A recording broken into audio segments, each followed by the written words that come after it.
चिंताओं का फोल्डर तो शादी के बाद ही खुलता है। आपको है चिंता? नहीं, अच्छा। मैया आपको है तो हाथ उठाओ यदि है तो। मैया आपको नहीं, आपको तो अब चिंता होनी भी नहीं चाहिए। बच्चों को और बूढ़ों को काहे की चिंता?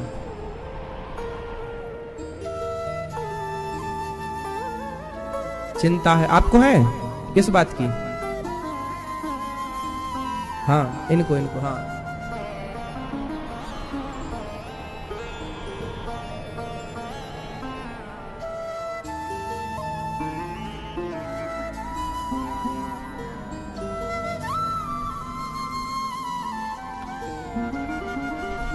चिंता है। अच्छा, आप चलो एक काम करो, ये बताओ कि भगवान पर भरोसा कितने लोगों को है?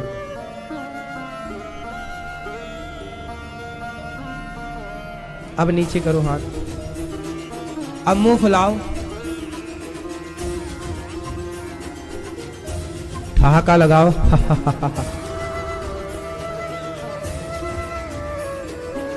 अब ये दोनों काम एक साथ करके दिखाओ, क्या संभव है? मैया, मुंह फुलाना और ठहाका लगाना, कई दोनों काम एक साथ हो सकते हैं? नहीं। जैसे मुंह फुलाना और ठहाका लगाना दोनों काम एक साथ नहीं हो सकते, या तो मुंह फूलेगा या तो ठहाका लगेगा।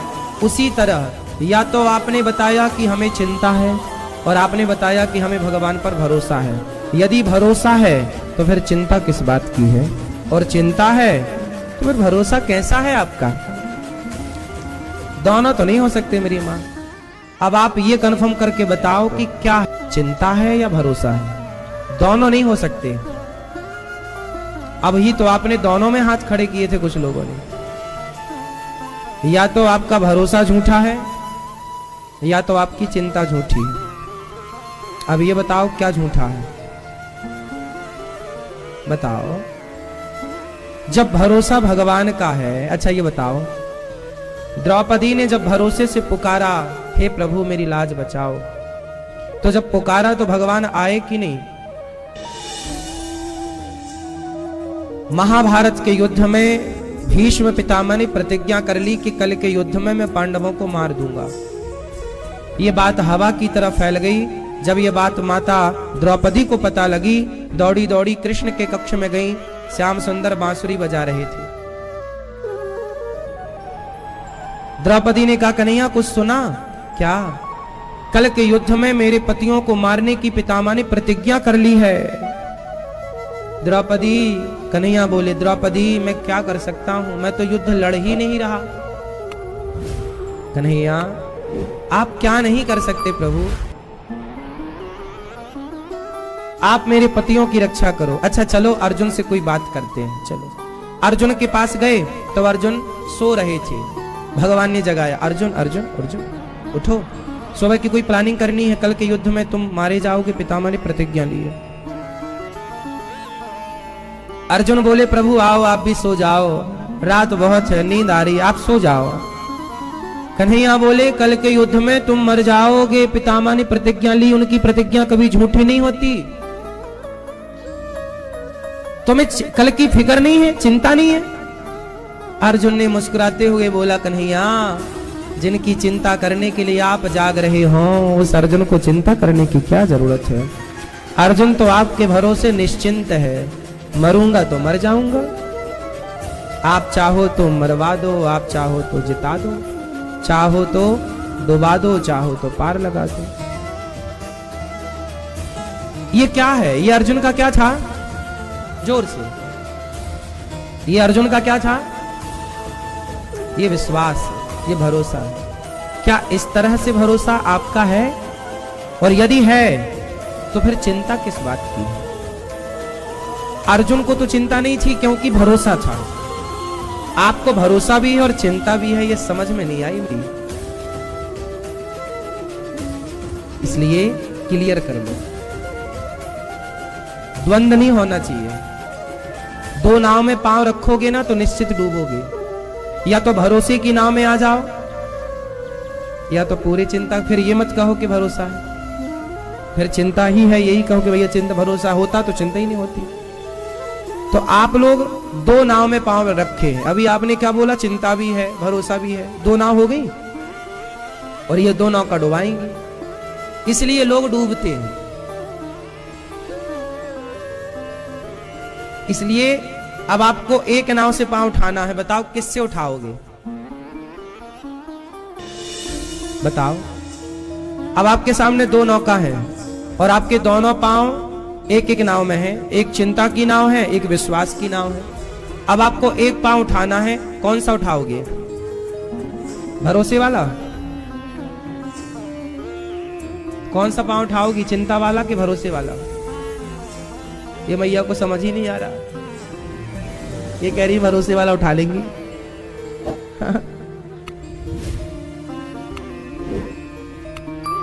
तो क्या उठाओगे? चिंता वाली नाव से अपना पांव उठाओगे और भरोसे वाली नाव में अपना पांव जमाओगे। पूर्ण विश्वास। विश्वास हमारा ऐसे नहीं डोलना चाहिए। देखो सुई ऐसे ऐसे डोलेगी तो धागा जाएगा,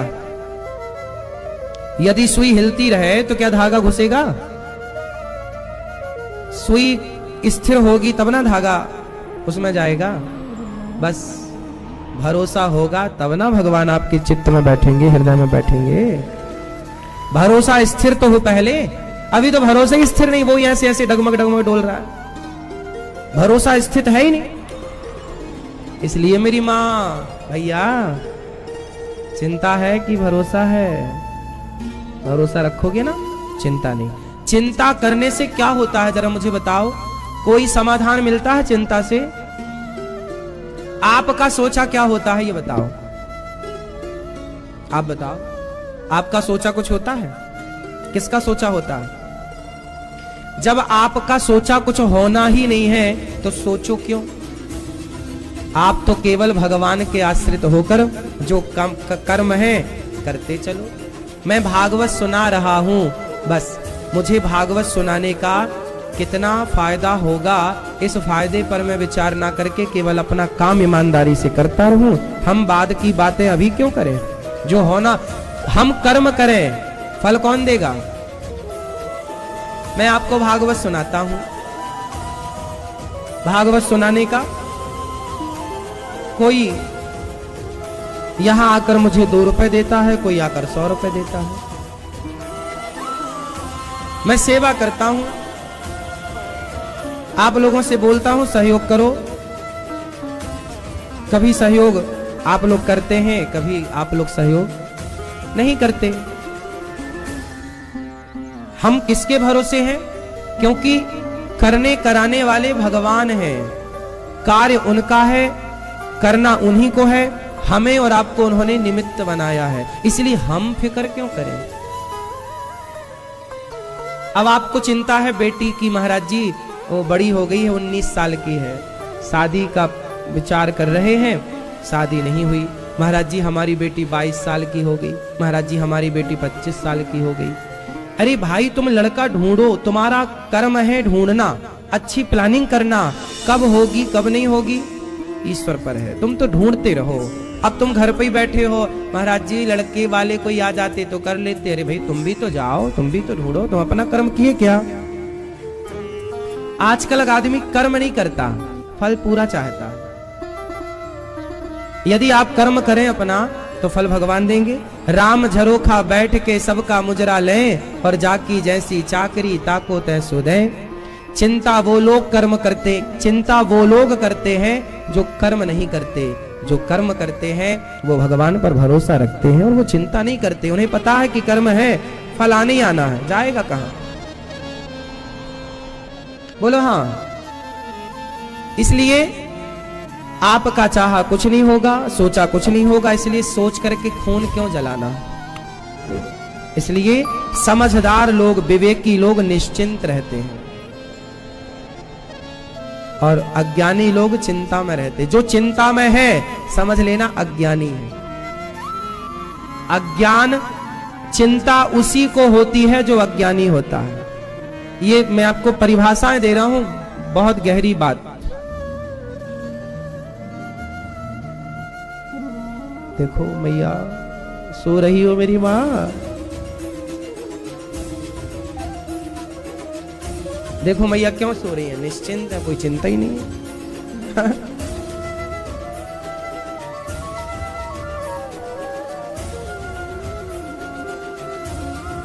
निश्चिंत है इसलिए नींद आ रही है, ठीक है। तो आपको क्या रहना है, निश्चिंत, क्योंकि हमारे पालनहार भगवान है। तो आज से कितने लोग निश्चिंत रहेंगे, मुझे कंफर्म करो। चिंता करेंगे, जिसने बेटी दी है वही बेटी का विवाह की व्यवस्था करेगा। वधू आई है तो वर भी आया होगा। आप माँ बाप हैं, कर्म करो, बेटों को पढ़ाओ लिखाओ, संस्कार दो, योग्य बनाओ। कैसे निकलेंगे, क्या करेंगे, उनके भाग्य का जितना सुनो। माँ बाप कितनी भी दौलत देके चले जाएं बच्चों को, माँ बाप कितनी भी पढ़ा लिखा कर डिग्रियां देकर चले जाएं बच्चों को, लेकिन उनके भाग्य का सुख और दुख तो उन्हें ही भोगना पड़ेगा। तुम कितने भी अच्छे घर में अपनी बेटी का विवाह कर दो, कितने भी संपन्न घर में और कितने भी सुंदर लड़के से विवाह कर दो अपनी बेटी का, उसके भाग्य का सुख और उसके भाग्य का दुख उसे मिलेगा। सीता मैया के भाग्य का सुख भी सीता मैया को मिला और सीता मैया के भाग्य का दुख भी सीता मैया को मिला। कोई किसी का भाग्य नहीं ले सकता और नहीं दे सकता। माँ बाप संपत्ति दे सकते हैं बच्चों को, बेटा और बेटी को, धन दौलत दे सकते हैं बेटा बेटी को, लेकिन उनके भाग्य में यदि दुख है तो उन्हें भोगना ही पड़ेगा। लाख नहीं करोड़ देकर जाओ, ये विधि का विधान है। कई बार समाज में आप देखते हैं कि भाई बहुत अच्छे घर में बेटी का विवाह हुआ, बहुत संपन्नता भी थी, सब कुछ था, फिर भी बेटी परेशान है। बोलो हाँ, होता है ऐसा या नहीं होता? क्यों होता है? क्योंकि देखो, आपके भाग्य का सुख आपको मिलेगा और आपके भाग्य का दुख भी आपको मिलेगा। बोलो हाँ या ना? इसलिए खो न काहू को सुख दुख कर दाता, निज कृत कर्म भोग सब भ्राता। हमें कभी किसी को दोष नहीं देना चाहिए कि तुम्हारे कारण हमें दुख मिला। समझ रही हो मेरी माँ? यदि हमें दुख मिला है तो वो हमारे ही किसी ना किसी कर्मों का। हाँ, हमें कभी किसी को दोषी नहीं बनाना चाहिए। हाँ, न देना दोष किस्मत को, विपत्ति तो सब पे आती है। न देना दोष किस्मत को, विपत्ति तो सब पे आती है। विपत्ति आई राजा दशरथ पे, राम जब जा रहे थे वन को। विपत्ति आई राजा दशरथ पे, राम जब जा रहे थे वन को। न देना दोष कैकेयी को, न देना दोष कैकेयी को, विपत्ति तो सब पे आती है। अब क्या कैकेयी को दोष दें? लोग बोलते कैकेयी के कारण राम जी को वनवास हुआ ना, ये तो होना ही था। कैकेयी तो माध्यम बन गई। जो होना होता ना मेरी माँ, वो होता। होनी तो हो के रहे और अनहोनी ना होए, और जाको राखे राम जी मार सके ना। तो ये जो होना है उसे कोई टाल नहीं सकता। माता सती को चित आग पर जलना था तो शंकर जी अपनी पत्नी की मृत्यु न टाल पाए। वो शंकर जी जिनका महामृत्युंजय मंत्र जपने से हमारी तुम्हारी मृत्यु टल जाती है, वो खुद की पत्नी की मृत्यु न टाल पाए। बोलो हाँ। आप लोग क्या जपते हैं? महामृत्युंजय, मृत्यु टल जाएगी। लेकिन शंकर जी की पत्नी जल गई चिता पर, सती माता जल गई दक्ष के यज्ञ में। खुद की पत्नी की मृत्यु टल पाई? बोलो। भगवान राम सबका दुख दूर करने वाले भगवान हैं। पर 14 सालों के लिए उन पर भी दुख का पहाड़ टूट पड़ा। संसार में आए हो ना, तो यहाँ के नियम फॉलो करने पड़ेंगे। ये मृत्यु लोक है, यहाँ तो भगवान भी आ जाए तो उन्हें भी काल नचाता है। इसलिए साहब हंसते हुए नाचोगे कि रोते हुए? इसलिए हंसते हुए नाचा करो, रोया ना करो। हम बड़े दुखी हैं, दुख तो आनी है। दादाजी को जगा दो। हाँ,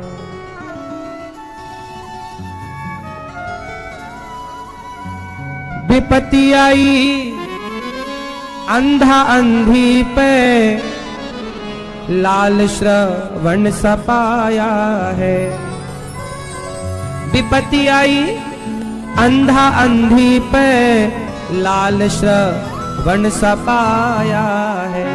श्रवण के माँ बाप न देना दोष दशरथ को, विपत्ति तो सब पे आती है। श्रवण जैसा बेटा भी था जिनका, उन्हें भी तो रो रो के मरना पड़ा। आप कहते हो हमारा बेटा श्रवण जैसा हो, अरे श्रवण जैसा छोड़ो, श्रवण जिनका बेटा था उन माँ बाप को भी तड़प तड़प के मरना पड़ा पुत्र के वियोग में। बोलो हाँ, उन्हें भी प्यासा मरना पड़ा।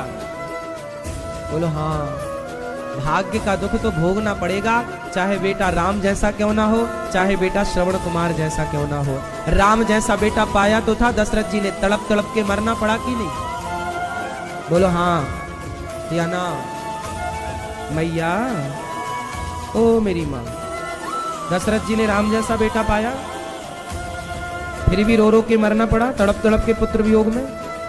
फिर भाग्य का दुख जाएगा कहां? इसलिए रोया कम करो, हंसा करो। जो है वो दर्द है, पीठ में, पेट में, कमर में, सिर में, बुढ़ापे का। बेटे ने सताया, बेटे ने मारा, पोते ने मारा, इसने सताया, जिससे प्यार किया उसने धोखा दिया, जिसके साथ भला किया उसने बुरा किया। ये सब हमारे किसी न किसी जन्मों का। आप हमें दुख क्यों देंगे? किसी जन्म में हमारा आपसे कोई संबंध रहा होगा, इसलिए इस जन्म में आप हमें दुखी कर रहे हैं। आपका पड़ोसी आपको दुखी करता है, तो उस पड़ोसी से किसी जन्म में आपका कोई संबंध रहा होगा, कभी आपने उसे दुखी किया होगा, तो बेचारा अपना बदला ले रहा है। आप तो ये सोचो कि चलो भैया सस्ते में निपट रहा है, अब तो आप खुश रहो। ये सोच के क्या करेंगे? अब कहां जाओगे बच के? ये संसार ईश्वर का जेल है, हम सब कैदी हैं। कहां जाओगे जेल तोड़ के? कर्म भूमि है ये, कर्म दंड है। इसलिए न देना दोष किस्मत को, विपत्ति तो सब पे आती है।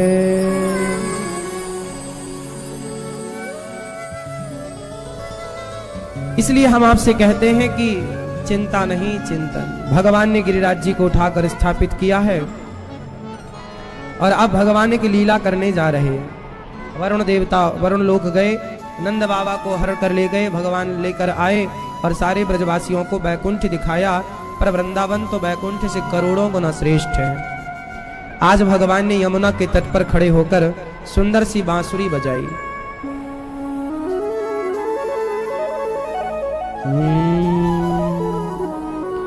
भगवान पिता रात्रि, ओ झोला टांगे मैया, राम राम टाटा तो कर लो मेरी माँ, जल्दी आना।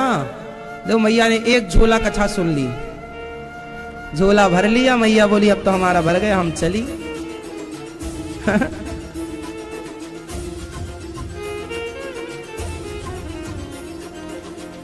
16,000 वेद की ऋचा। इसको बहुत सरल तरीके से मैं आपको समझाता, और सरल सुनो।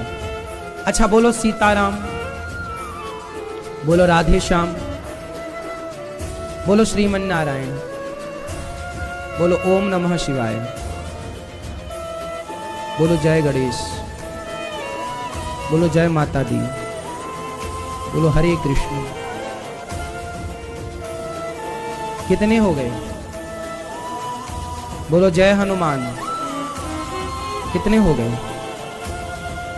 इतने सारे मंत्र हैं ना, कोई राम मंत्र, कोई कृष्ण मंत्र, कोई दुर्गा मंत्र, कोई शिव मंत्र, कोई गणेश मंत्र, कोई सूर्य मंत्र, कोई इतने सारे मंत्र हैं ना।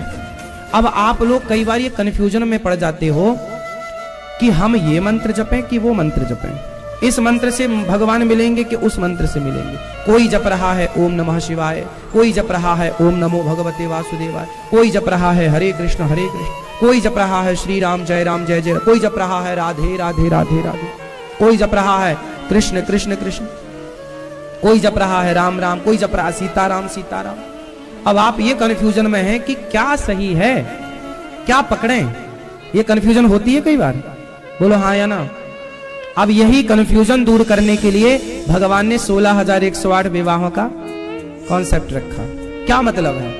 भगवान की पत्नियां हैं 16,108, मतलब ये हुआ कि 15वें हजार नंबर की जो पत्नी है, यदि आप उनसे मिल गए और कहा कि प्रभु से मिला दो, तो 15वें हजार नंबर की पत्नी प्रभु की आपको प्रभु से मिला देगी कि नहीं?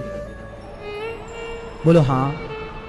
और यदि 14वें हजार नंबर की पत्नी आपको मिल गई और आपने कहा कि प्रभु से मिलाओ, तो मिलाएगी कि नहीं? बोलो हाँ। और 11वें हजार नंबर की, और 8वें हजार नंबर की, और 8,986 नंबर वाली पत्नी मिल गई तो वो मिला देंगे कि नहीं? मतलब प्रत्येक पत्नी के अंदर इतना पावर है कि वो आपको कृष्ण तक पहुंचा सकती हैं। 100 बात की एक बात ये समझो, प्रत्येक भगवान की 16,108 पत्नियों में कोई भी पत्नी आपको प्रभु तक पहुंचा सकती है। ये पावर है या नहीं उस पत्नी के अंदर, उन पत्नी के अंदर, हाँ या ना? इसी तरह भगवान की वो 16,108 जो मंत्र हैं, वो कोई भी एक मंत्र पकड़ लो, वो भगवान की पत्नी जितने भी मंत्र हैं सब भगवान की पत्नी स्वरूपा हैं, कोई भी मंत्र हो, और वो कोई भी मंत्र आपको प्रभु तक पहुंचा सकता है। कोई भी मंत्र पकड़ लो। इसलिए भगवान तक पहुंचने के ये 16,108 मार्ग हैं, ना कि पत्नियां, ना कि क्या है ये 16,108 मार्ग हैं। अब ये बहुत गहरा विषय है। अब ऊपर ऊपर तो देखो यही समझ में आएगा कि भगवान ने इतने विवाह किए, पर गहराई में उतरोगे तो ये बातें, मूल में ये बातें नहीं है। अब 16,108 पत्नियां होने पर भी एक भी पत्नी प्रभु के साथ नहीं खड़ी। खड़ी कौन है? राधा। अब ये राधा कौन है? ये पत्नी है या नहीं? अब जब 16,108 हैं तो ये 16,109 भी कौन है? और ये क्यों खड़ी है? रुक्मणी जी क्यों नहीं है साथ में? सत्यभामा क्यों नहीं है? नागनजीति क्यों नहीं है? सत्या क्यों नहीं है? लक्ष्मणा क्यों नहीं है? यही क्यों है? राधा कौन है? राधा कौन है? जोर से प्रेम, ये प्रेमिका कौन बोल रहा है? अब देखो, यही बातें मैं आप लोगों से दूर करना चाहता हूं, जो आपके अंदर कचरा घुसा रखा है कि राधा कृष्ण की प्रेमिका है। अरे प्रेमिका नहीं है, साक्षात पत्नी है। भगवान कृष्ण का राधा जी से विवाह हुआ है। यहां 84 कोस में भांडीर वट है, चले जाना वहां, आज भी वो स्थान है जहां विवाह हुआ। और भगवान, ये बात गर्ग संहिता में लिखी भी है, गर्गाचार्य जी लिख रहे हैं, शास्त्रों में लिखी भी है। तो भगवान कृष्ण और राधा कौन है? ये दोनों पति पत्नी है। अच्छा राधा कौन है? मैंने आपसे पूछा राधा कौन है, तो लोगों ने बताया प्रेमिका है। राधा कौन है? राधा जी साक्षात लक्ष्मी है। कौन है? जोर से। और कृष्ण कौन है? जोर से। नारायण। अब बताओ कि राधा यदि लक्ष्मी है और कृष्ण यदि नारायण है, तो इनका विवाह कराने की जरूरत है या ये ऑलरेडी पति पत्नी है? बोलो। अच्छा राधा जी कौन है? फिर से बता दो एक बार जोर से। तो फिर रुक्मणी जी कौन है?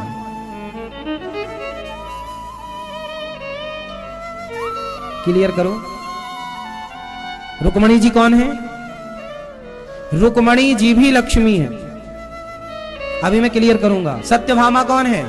सत्यभामा भी लक्ष्मी जी है। अब आप कहोगे महाराज जी लक्ष्मी इतने रूपों में? हाँ, चलो आप ही बताओ। भैया आपकी शादी हो गई? कहाँ है? कौन है ये आपकी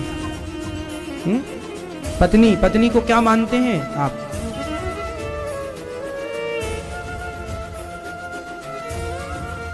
यही पता चल रहा है कि लक्ष्मी है,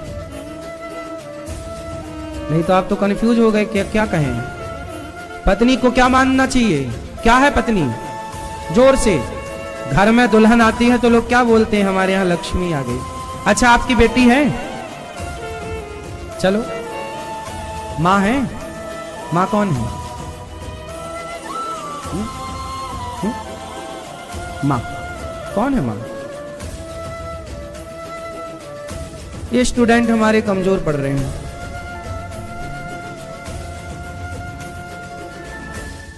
माँ कौन होती है? माँ लक्ष्मी है।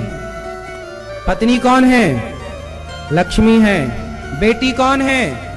लक्ष्मी। बहन कौन है? लक्ष्मी। हमारे एक घर में 4 रूपों में लक्ष्मी है या नहीं? माँ के रूप में, पत्नी के रूप में, बेटी के रूप में, बहन के रूप में। यदि हमारे घर में एक घर में 4 रूपों में लक्ष्मी है तो राधा रुक्मणी दोनों एक रूप में लक्ष्मी क्यों नहीं हो सकती? एक लक्ष्मी 2 भागों में क्यों नहीं विभक्त हो सकती? अब आपको एक रहस्य बता दूं। जब भगवान श्री कृष्ण यहां से कितने साल में वृंदावन से चले गए? 10.5 वर्ष की आयु में। जिस दिन भगवान वृंदावन से गए मथुरा कंस को मारने और फिर मथुरा से भगवान चले गए द्वारिका, उसी दिन एक रूप से राधा रानी ही एक रूप से सत्राजित की बेटी बनकर के प्रकट हो गई। वही रुक्मणी जी कहलाई। राधा रानी ही रुक्मणी है। राधा ही और रुक्मणी ही। राधा और रुक्मणी में भेद नहीं है। देवी भागवत जी में यह बात स्पष्ट लिखी है कि भगवान यहां से वृंदावन से गए मथुरा तो राधा रानी भी एक रूप से तो यहीं रह गई और एक रूप से, जैसे गंगा एक रूप से तो नदी है पर एक रूप से वो शांतनु की पत्नी भी है। एक रूप से वो भीष्म पितामह की। अब बताओ गंगा नदी है तो नदी का बेटा कैसे होगा? पर भीष्म पितामह गंगा पुत्र है या नहीं? बोलो हाँ। तो गंगा मैया केवल नदी नहीं है, वो एक माँ है, एक नारी का स्वरूप है। तो एक रूप से वो पत्नी के रूप में रहती हैं और एक रूप से वो जल के रूप में रहती हैं। बोलो हाँ। भाई हम तो इंसान है ना, हम नहीं कर सकते ये सब चीजें, पर वो हमसे और ईश्वर से तुलना नहीं होगी ना। बात समझ में आ रही है ना? हमारा पावर अलग है, ईश्वर का पावर। हम तो बता चुके कि हम तो गटर हैं, भगवान तो गंगा है।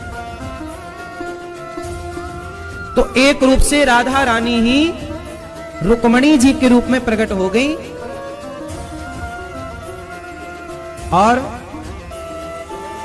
उनका विवाह भगवान श्री कृष्ण से हुआ। अब चलो ये बात तो शास्त्रों की गूढ़ रहस्य की बातें हैं, हमने आपको बता दी।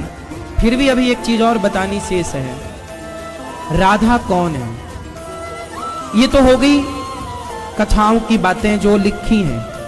इसका एक और रहस्य है, आध्यात्मिक चर्चा है। राधा है प्रेम। राधा कौन है? प्रेम की प्रतिमूर्ति है, प्रेम का सागर है। राधा राधा राधा कौन है? प्रेम का, प्रेम की अधिष्ठात्री। हाँ या ना?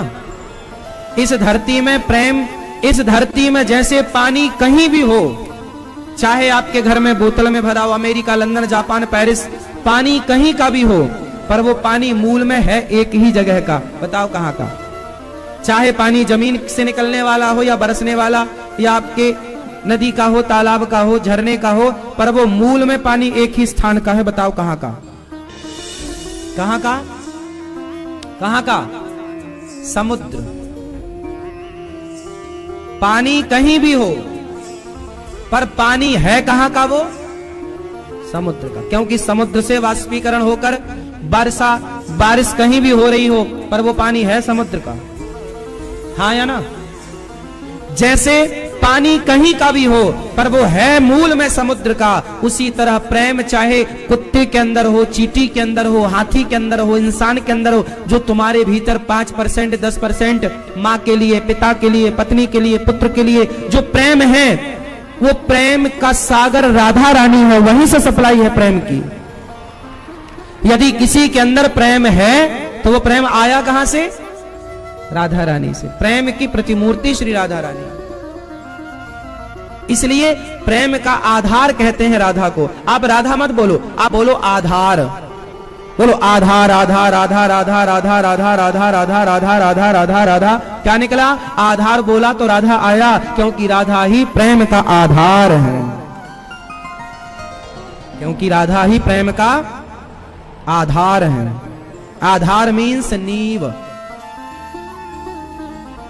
तो राधा प्रेम की प्रतिमूर्ति है। और कृष्ण के संग कौन खड़ी है? राधा। मतलब क्या हुआ कि भगवान के पास वही हो सकता है जिसके भीतर प्रेम हो। यह मैसेज है राधा के साथ कृष्ण के खड़े होने का। बात समझ में आ रही है? इसलिए और आज के बाद ये मत बोलना कि राधा प्रेमिका है, ये भगवान का अपमान है, ये राधा रानी का अपमान है। राधा जी प्रेमिका नहीं, प्रेमिका, प्रेमिका शब्द बुरा नहीं है, लेकिन आजकल की प्रेमिकाओं से यदि उस प्रेमिका को जोड़ा जाए तो आजकल की प्रेमिकाएं आप देख रहे हो, इसलिए प्रेमिका नहीं। राधा साक्षात भगवान की अधिष्ठात्री लक्ष्मी है और लक्ष्मी ही राधा है। भगवान की पत्नी है राधा। भगवान का 16,108 विवाह होने से पहले सबसे पहला विवाह भगवान का राधा रानी से ही हुआ था ब्रजमंडल में। ये तब हो गया था जब भगवान छोटे थे, लगभग 7 वर्ष के जब भगवान थे, तभी भगवान का विवाह हो गया श्री राधा रानी के संग। अब ये बातें लोग नहीं जानते, नहीं समझते, तो कुछ भी बोलते हैं। आप तो देखो, जब जानते नहीं हैं तो आप कुछ भी बोलने के लिए स्वतंत्र हैं, और आप बोलते ही हैं। कुछ भी लोग बोलते हैं, जो मुंह पे आया सब बोल दिया। इसलिए क्या बोलना है क्या नहीं बोलना, कृष्ण जो है वो साक्षात भगवान है और उनकी अधिष्ठात्री है राधा रानी। राधा परम तत्व है, परम शक्ति है, हम सबकी मां है। अच्छा, राधा रानी ही मंदिर में क्यों खड़ी होती हैं? रुक्मणी जी भी तो हो सकती थी रुक्मणी रूप में। चलो इसकी भी एक छोटी सी कथा है, कहो तो सुना दें। सुनाऊं? एक बार क्या हुआ, दुर्वासा जी द्वारिका गए। तो द्वारिका जब दुर्वासा जी पहुंचे तो वो जंगल में जाकर बैठ गए। भगवान कृष्ण को पता लगा कि दुर्वासा जी आए हैं, तो रुक्मणी मैया के संग भगवान कृष्ण गए द्वारिका धीश दुर्वासा जी को लेवाने। सोने का रथ था भगवान का, अपने रथ पर गए और चलो निवेदन किया, गुरुदेव चलो हमारे घर पधारो, प्रसादी ग्रहण करो, हमें कृतार्थ करो। दुर्वासा जी बोले चलेंगे तो सही, परंतु जब तुम घोड़े हटा दोगे रथ से और तुम दोनों घोड़े की जगह लग जाओगे। अब भगवान तो तैयार हो गए, पर रुक्मणी मैया को तो चलो ठीक है।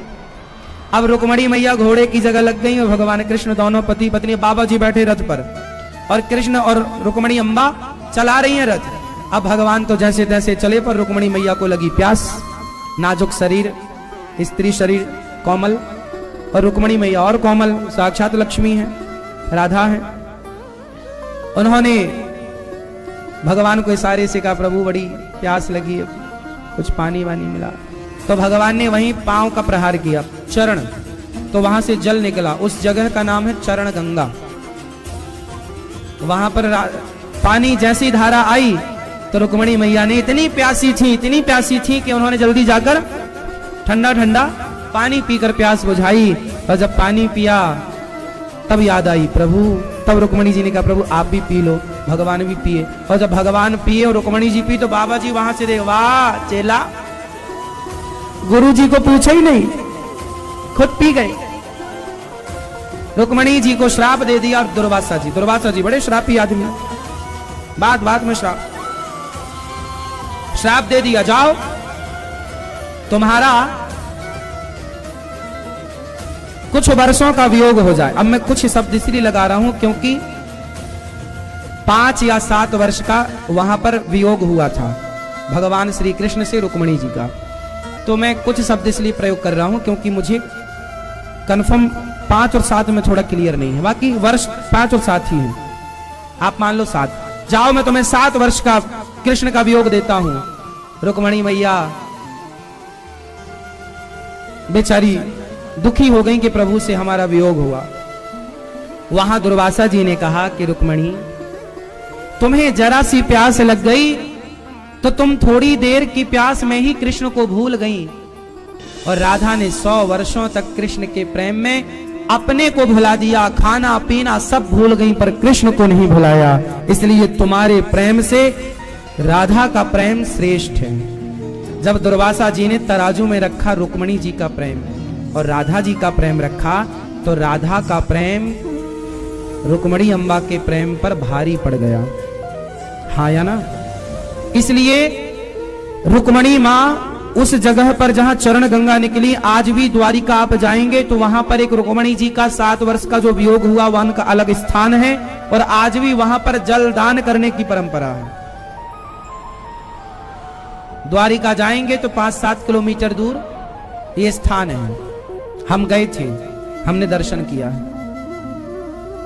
तो आज भी वो स्थान है जहां रुक्मिणी अम्बा को जल दिया जाता है, क्योंकि फिर वो पानी छोड़ दी। उन्हें लगा कि इस पानी के चक्कर में हमारा प्रभु से वियोग हो गया, तो जल छोड़ दिया। तब लोगों ने लाला कि मैया थोड़ा पी लो, तो वहां रुक्मिणी मां के लिए जल दिया जाता है। आज भी वो स्थान है और आज भी वहां जल देने की परंपरा है। द्वारिका जाओगे तो वो जगह जब दर्शन करने निकलोगे तो वो दर्शन भी कराया जाता है। तो ये वही जगह है। तो कहने का अर्थ ये निकला, मैया को जगाओ, ये देखो ये मैया भगवान। इसलिए राधा मैया, राधा जी का प्रेम रुक्मिणी अम्बा से ज्यादा है। इसलिए प्रेम की प्रतिमूर्ति श्री राधा रानी है। इसलिए भगवान कहते हैं राम ही केवल प्रेम प्यारा, जो प्रेम करेगा वो मुझे पाएगा, वो मेरे पास रहेगा। इसलिए प्रेम किया राधा ने, कृष्ण को पा गई। तो कृष्ण को कैसे पाया जा सकता है? राधा जी के रास्ते पर चलकर। राधा जी जिस रास्ते पर चली उस रास्ते पर चलकर कृष्ण तक पहुंचा जा सकता है। किस रास्ते पर चली राधा जी? प्रेम के रास्ते पर। इसलिए भगवान तक पहुंचना है तो भगवान से प्रेम करना होगा। इसलिए राम ही केवल प्रेम प्यारा, मिलहि न रघुपति बिनु अनुरागा, किए जोग जप ज्ञान विरागा। इसलिए प्रेम, इसलिए राधा जी हैं। तो भगवान कृष्ण ने जो रास रचाया वो रास क्या था? वो भोग विलास की लीला थी या भक्त और भगवान का मिलन था? तो फिर क्यों समाज में ये भ्रांति फैलाई गई कि तुम करो तो रास लीला, हम करो हम करें तो कैरेक्टर ढीला? ये क्यों कहा गया? ये जिन्होंने बनाया, जिन्होंने ये बातें फैलाई, निश्चित ही इन्होंने बहुत बड़ी हानि की है सनातन धर्म की। अर्थ का अनर्थ किया है, नौजवान बच्चों को भटकाया है कृष्ण की इन बातों को गलत तरीके से बताकर। आजकल के लड़का, आज एक लड़की ने मेरे से प्रश्नोत्तरी में सवाल कर लिया, बोले गुरुजी हम किसी से प्यार करें और किसी से विवाह करें तो क्या दिक्कत है? हमने कहा ऐसा क्यों करोगी? बोले कृष्ण ने भी तो किसी से प्यार किया, किसी से विवाह किया। हमने कहा लो देखो, इन बच्चों को ये सब बातें गलत तरीके से क्यों समझाई गई? आजकल आपसे ना लोग क्या बोलते हैं कि अरे कृष्ण ने भी तो प्रेम राधा से किया, विवाह रुक्मिणी से किया, तो तुम हमारी राधा बन जाओ, ऐसा लोग कहते हैं।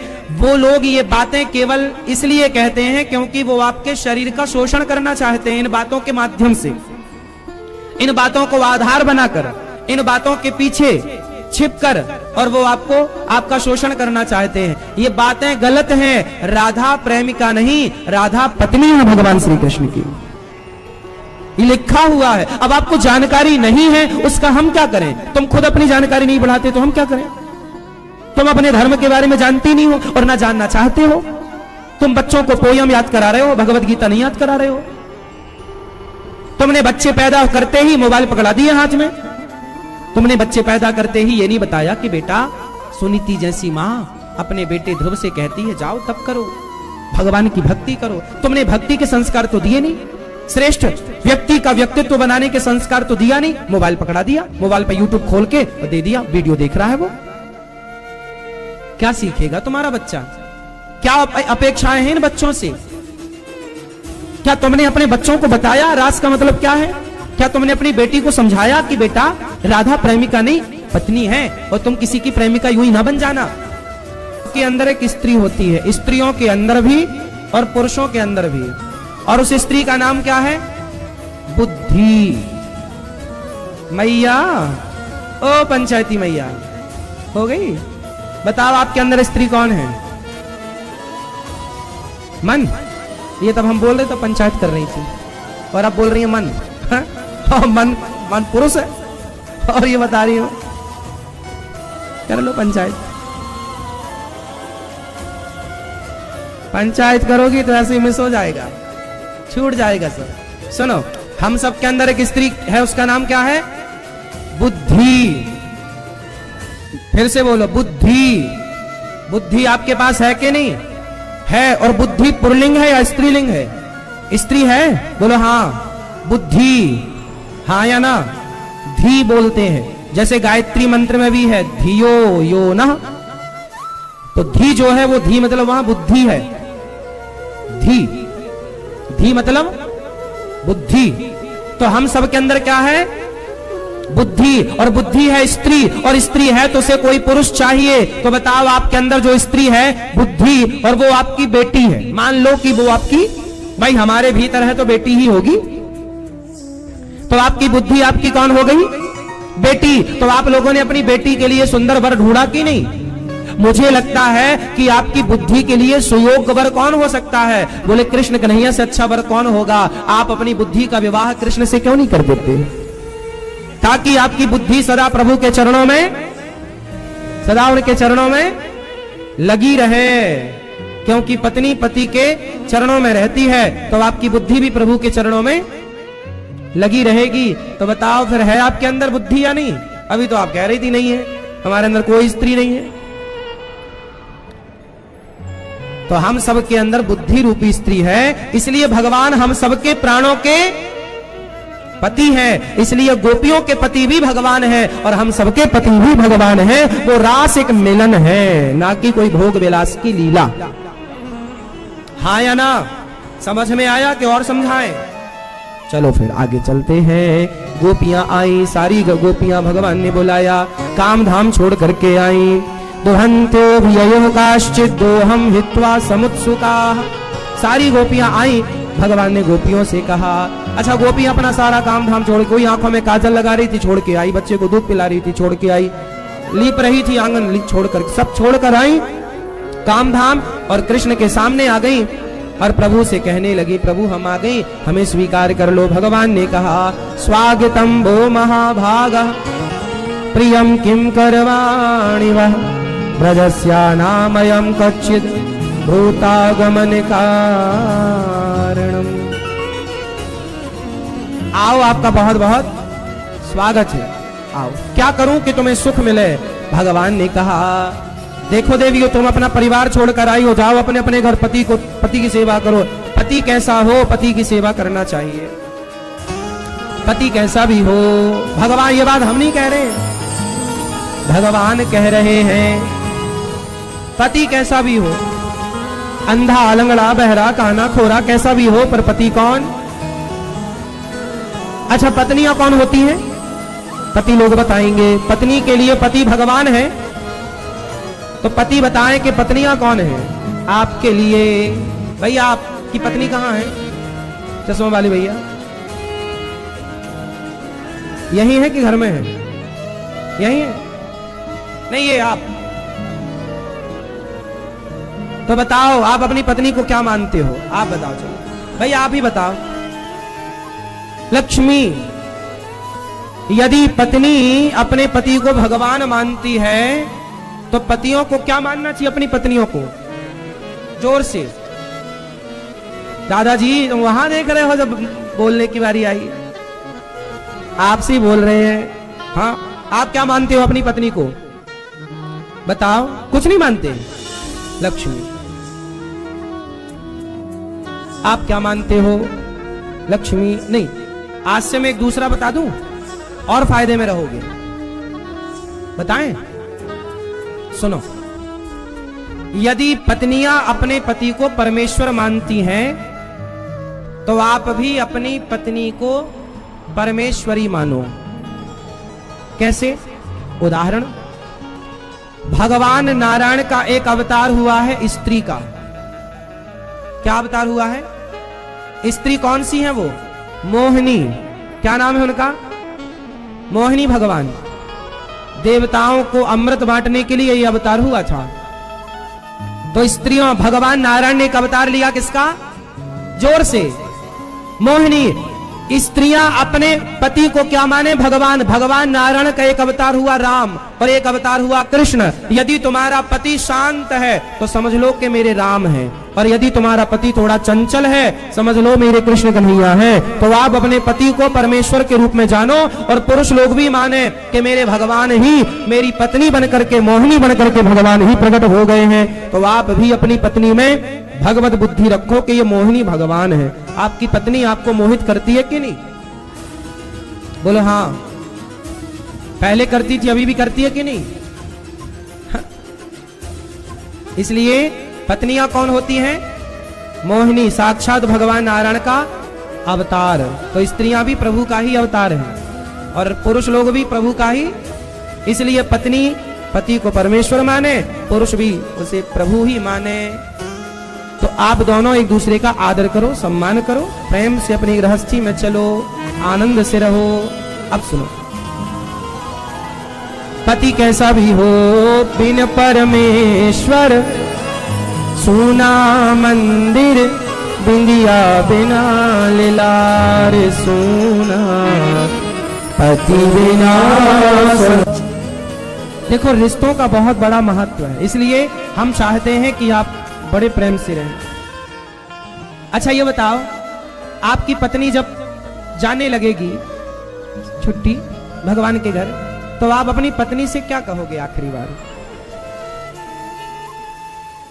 माना कि आपको पता चल जाए कि 1 मिनट बाद अब पत्नी चली जाएगी, तो आप क्या कहोगे? आखिरी शब्द क्या होंगे आपके अपनी पत्नी के लिए? उत्तर दो। अच्छा मैया, आप बताओ कि यदि आप जा रही हो, आपके बुलावा आ गया और आप जा रही हो, यमराज जी बिल्कुल खड़े हैं और आप बस 1 मिनट बचे आपके पास ओनली, और आपका पति सामने है, तो बताओ क्या कहोगे अपने पति से? और आप ये समझो कि बिल्कुल सत्य घटना है कि जीवन का जब आखिरी समय आता है ना, तो एक एक मिनट भी बहुत कीमती होता है। 1 मिनट की बहुत कीमत होती है साहब। हाँ या ना? आप जरा कल्पना करो, एक इमेजिन करो, ये बाहर की दुनिया से हटो, एक इमेजिन करो, कल्पना करो कि आपका आखिरी समय आ गया और आप केवल 1 मिनट मांग रहे हैं। हे यमराज जी 1 मिनट दो, हम अपनी पत्नी से, हम अपने पति से कुछ कहें। क्या कहोगे आप अपने पति से? मैया बताओ, क्या कहोगे पति से?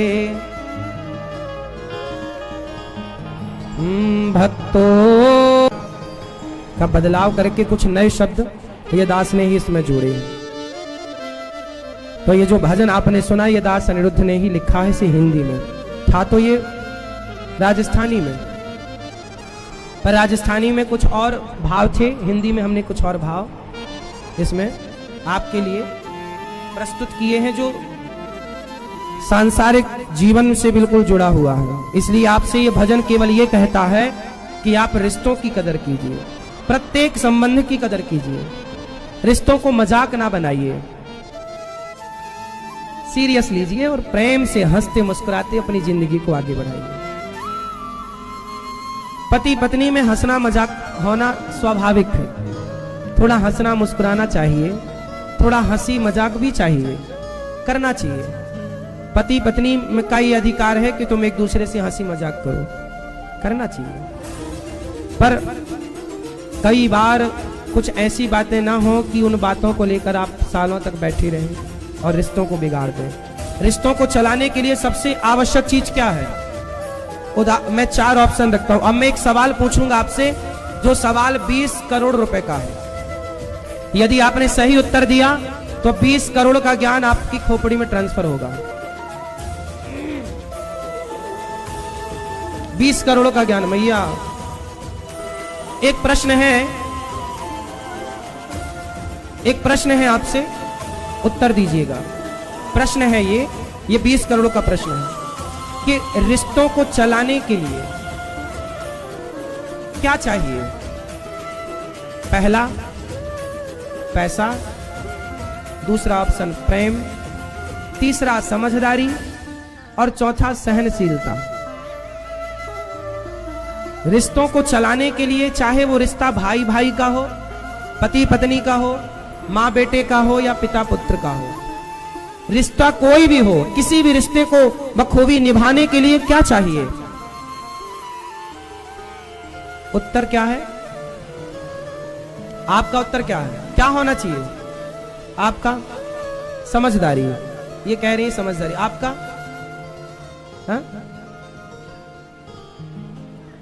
हाँ आपसे पूछ रहे।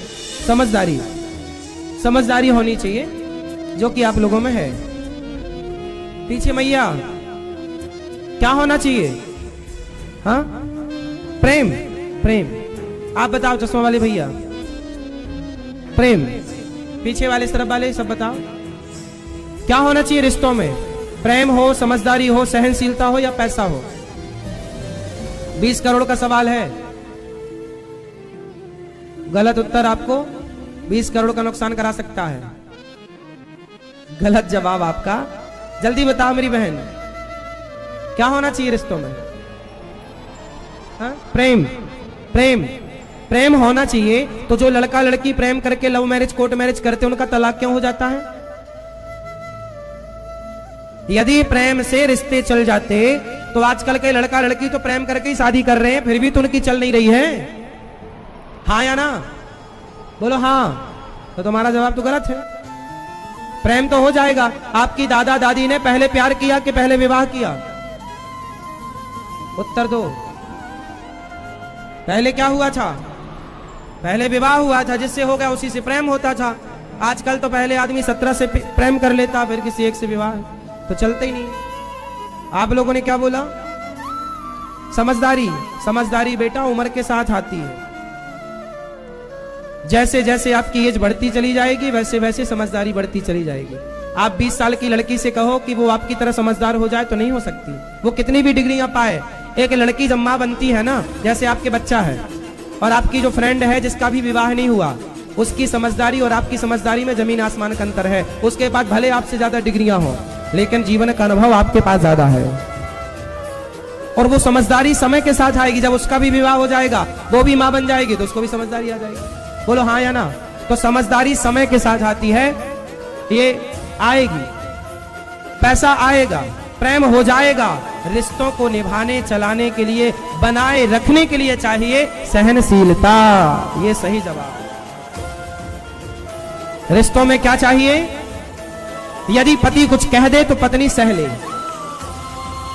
पत्नी ने कुछ कह दिया तो पति सह जाए, चुप रह जाए। यदि चुप रह गया तो रिश्ते बचेंगे। और बोल गया तो बोलने के कारण कितनों के तलाक हो गए। बाद में पश्चाताप किया, क्यों बोल दिया, क्यों किया। कई बार बोलने से बहुत नुकसान हो जाता। बोलने से महाभारत हो गया, द्रौपदी ने बोल दिया। इसलिए मेरी माँ सहनशील, सास कुछ कहती है 2 बातें सुन लो। बच्चों को ऐसे तैयार करो, 2 बातें सुन लो। समाज में भी हम लोग रहते हैं, समाज की 2 बातें सुननी पड़ती हैं, सहन करना पड़ता है। अरे पत्थर भी छेनी और हथौड़ों की चोट सहती है। यदि पत्थर टूट गया छेनी और हथौड़ों की चोट खाकर, तो पत्थर टुकड़े टुकड़े हो जाएगा। फिर क्या उसकी मूर्ति बनेगी? वो पत्थर पांव के नीचे आएगा। जो पत्थर छेनी और हथौड़ों की चोट को सहता है, वही जाकर भगवान कहलाता है। अरे पत्थर बिना सहे भगवान नहीं हो सकता, तो इंसान बिना सहे महान कैसे हो सकता है? इसलिए रिश्तों को चलाने के लिए क्या आवश्यक है? इसलिए थोड़ा सहो। भगवान कृष्ण ने शिशुपाल की कितनी गालियां सही? जोर से 100। आप 2-4 तो सहो अपने पति की और पत्नी की और सास की। आजकल की लड़कियां बिल्कुल घोड़े पे चढ़ी रहती हैं, मैं सास की जरा भी नहीं सुनूंगी। क्यों नहीं सुनोगी? थोड़ा सुनना पड़ता है। पति की क्यों नहीं सुनोगी? थोड़ा सुनना पड़ता है। बिना सुने तो कहां जाओगे? चलो इसको छोड़ के दूसरा, क्या भरोसा कि दूसरा ना सुनाएगा? क्या भरोसा कि तीसरा ना सुनाएगा? ये संसार है साहब। यदि गुलाब मिलेंगे तो कांटे भी मिलेंगे। कांटे और गुलाब दोनों के बीच में समाज में रहना पड़ता है। हम लोगों का हाथ यदि गुलाब की तरफ बढ़ता है तो ना चाह करके भी कांटे चुभ ही जाते हैं। अच्छाई बुराई से भरा है संसार। आप सोचो कि बस अच्छा अच्छा अच्छा ना, खीर खाने के बाद कभी कभी चटनी खाने का भी मन करता है, हाँ या ना। थाली की शोभा केवल खीर से नहीं है, केवल चावल और दाल और रोटी सब्जी से नहीं है, उसमें थोड़ी चटनी भी होती है। बोलो हाँ। फिर तो जीवन में सब कुछ चाहिए, थोड़ा रूठना चाहिए तो थोड़ा मनाना चाहिए, थोड़ा हंसना चाहिए तो थोड़ा रोना चाहिए, रिश्तों में सब चाहिए। और सबसे ज्यादा चाहिए समझदारी, सहनशीलता। सहनशील बनो। हम सह लेते हैं, कोई कुछ कहे सह जाओ, क्या बोलना, बोलेंगे तो किस किस से माथापच्ची करेंगे, इसलिए चुप रहो। एक मंत्र दे रहा हूं आपको, झगड़ा नहीं होगा कभी, ना पति से, ना पत्नी से, ना सास से, ना बहू से, ना पड़ोसी से। मंत्र लेने को तैयार हो, हाँ या ना? तो उठाओ अपना हाथ, निकालो एक उंगली, अरे ये वाली निकालो, ये वाली, इसे यहां रखो, रखो भैया, रखो रखो मैया, ओ पंचायती मैया, रखो। सबसे बड़ा मंत्र है ये, यदि मेरी बात मान गए तो कभी झगड़ा नहीं होगा। पति कुछ बोलता रहे तुम टप्पा ही टाप रहो, पत्नी कुछ बोल रही है आज आप चुप रहो, आज उसका गुस्सा देखो, वो कल तुम्हारा देखेगी। ऐसे रिश्ते चलते।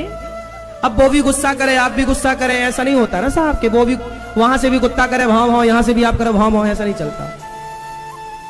सास यदि लड़ाकू है तो आप थोड़ा समझदारी को परिचय दो। क्या कहते हैं आप? कितने लोग मेरी बात से सहमत हैं कि आपके ये मुंह पे रखी उंगली बहुत सारी बीमारियों से आपको बचा सकती है, बहुत सारे झगड़ों से आपको बचा सकती है, बहुत सारे नुकसान से आपको बचा सकती है, हाँ या ना? तो चुप रहो। क्या रहोगे? कैसे रहोगे चुप? मौन रहो तो ही अच्छा है, कम से कम विष मत घोलो, बोलो यदि पहले तुम तौलो, फिर मुख को खोला करना, पुष्प नहीं बन सकते हो तो कांटे बनकर अच्छी बनो। ज्यादा बोलो ही मत। पत्नी को बड़बड़ाने दो, आज पति को बड़बड़ाने दो, सास को बड़बड़ाने दो, बड़बड़ाने दो, चुप रहो, पी जाओ अपने गुस्से। कंट्रोलिंग पावर होनी चाहिए आपके अंदर। सब्र जानते हो ना? सहनशीलता यही तो सब्र। कितना भी पानी बरस जाए, नदियों में बाढ़ आती है, क्या समुद्र में बाढ़ आती है? बोलो। जबकि इतनी नदियां समुद्र में मिलती है, समुद्र में बाढ़ आई नहीं आई? सह गया बारिश को। नदियां जरा सा पानी बरसा उफान मारती हैं, इसलिए गर्मी में सूखी भी पड़ी रहती है। और समुद्र में हमेशा पानी। समुद्र गंभीर है, सहनशील है, वो यूं नहीं छलांग मारता, वो जब मारता है तरीके से मारता है। तो आप भी यूं ही छलांग मत मारा करो तो तरीके वाली मारा करो। चुप रहो, बाद में विचार करके बोलो क्या बोलना। बिना विचारे जो करें सो पाछे पछताएं, और काम बिगाड़े आपनो जग में होत हंसाएं। भगवान गोपियों के संग गोपियां बोली आप हमारे पति। भगवान ने स्वीकार किया, रास रचाया, गोपियों को रास रचाकर भगवान ने प्रसन्न किया। तभी गोपियों को अभिमान आ गया, जी हम कितने सुंदर हैं। और जब गोपियों को सुंदरता का अभिमान आया, तब भगवान गोपियों के मध्य से अंतर्धान हो गए। भगवान वहां नहीं रहते जहां अभिमान होता है, भगवान वहां से चले गए। राधा रानी को लेकर जाते ही गोपियां रोने लगी, और गोपियों ने कृष्ण की लीला स्टार्ट की। एक कृष्ण बनकर, एक पूतना बनकर भगवान की जितनी लीलाएं थी, एक ने हाथ ऊपर कर लिया, बोले मैंने गिरिराज जी उठाया, तुम नीचे आओ। भगवान की प्रत्येक लीला का अनुसरण गोपियों ने किया। गोपियां भगवान की चरण धूल देख रही हैं, ये चरण बने, यहाँ गए हैं, यहाँ गए हैं, यहाँ देखो पुष्प गिरे हैं, लगता राधा को यहाँ पुष्पों में बालों में पुष्प लगाए हैं। राधा रानी ने कहा श्याम सुंदर मैं थक गई हूँ। कन्हैया ने बोला आओ मेरे कंधे पर। राधा रानी जब कंधे पर बैठने लगी तो कृष्ण उन्हें छोड़कर चले गए, और राधा रानी धड़ाम से मूर्छित होकर गिर पड़ी। श्याम सुंदर हमें छोड़कर चले गए। तब तक गोपियां रोती हुई आई, और राधा अरे राधा क्या तुझे भी कृष्ण ने छोड़ दिया? सारी गोपियां कह रही हैं अधिकम जयति जन्मना प्रजा। हे कृष्ण जब से आप ब्रज मंडल में आए आपकी जय जयकार हो गई। सारी गोपियां भगवान को रो रो करके पुकार रही, और जब रो कर पुकारा मारना था तो कालिया नाग के जहर से क्यों बचा लिया, मारना था तो मर जाने दिया होता, आपकी कथा रूपी अमृत ने हमें जीवित रखा है। जब गोपियों ने रो कर पुकारा, देखो बच्चे को माँ खिलौना तब तक नहीं दिलाती जब तक बच्चा रोता नहीं है। यदि रोने लग जाए तो माँ तुरंत उसे खिलौना दिला देती है। जब बिना रोए बच्चों को खिलौना नहीं मिलता तो बिना रोए भक्त को भगवान कैसे मिलेंगे। इसलिए गोपियों ने रो कर पुकारा और जैसी रोई भगवान गोपियों के मध्य में तासा माविर्भो छौरी स्मयमानि मुखाम्बुज पीतांबरधर हस्त्रगुभि साक्षान्मन्मथमन्मथः। प्रकट हो गए भगवान। गोपियों के संग भगवान ने दिव्य महारास रचाया। क्या रचाया, क्या रचाया? जितनी गोपियां उतने कृष्ण। और जब महारास रचाए उस समय भगवान की आयु कितनी थी? मात्र 8 वर्ष। तो 8 वर्ष में भी कोई वासना नहीं होती। कामदेव आए युद्ध करने, भगवान ने पराजित किया। वही कामदेव भगवान के प्रथम पुत्र बनकर के, प्रद्युम्न बनकर के आए। कामदेव को भगवान ने युद्ध में पराजित किया। वहां पर भगवान तो कामदेव के बाप हैं, काम उन्हें क्या परेशान करेगा। इसलिए अब भगवान की जो रास लीला है ये नित्य आज भी निधिवन में ठाकुर जी रास रचा रहे हैं। आज भी ठाकुर जी निधिवन में क्या रचा रहे हैं? रास मतलब मिलन। रास मतलब, रास मतलब क्या होता है? किसका मिलन? जोर से बोल दो, हमें संतुष्टि होगी कि आपने सुना है। क्या है रास? भक्त और भगवान का मिलन, जीवात्मा और परमात्मा का मिलन। भगवान ने ये रास लीला नित्य लीला है। इसके बाद सुदर्शन शंखचूड़ नाम के दैत्य का भगवान ने उद्धार किया। गोपियां सुंदर युगल गीत गा रही हैं। अरिष्टासुर का भगवान ने उद्धार किया। नारद जी भगवान को लेने चले केसी और व्योमासुर को मार के भगवान वृंदावन से अब 10.5 वर्ष की आयु में भगवान को लेकर के अक्रूर जी वृंदावन से मथुरा चले। गोपियों ने रास्ता रोका कि हमें छोड़कर जाओ कि प्रभु हम मर जाएंगे आपके लिए। भगवान बोले हमको यूं ही थोड़ी जा रहे हैं, आ जाएंगे 2 दिन बाद। 2 दिन का कह के भगवान चले गए।